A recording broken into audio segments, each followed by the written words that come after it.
Edge trims.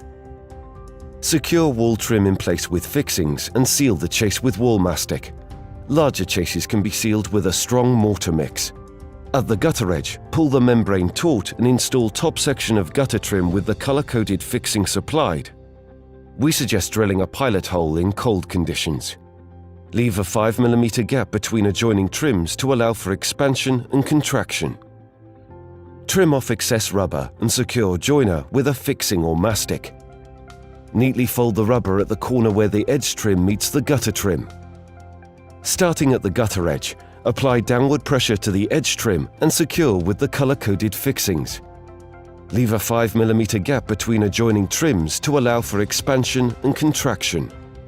Break off tabs as required on the edge trim corners to seal edge trim to gutter trim. Trim off excess rubber and secure joiner with a fixing or mastic.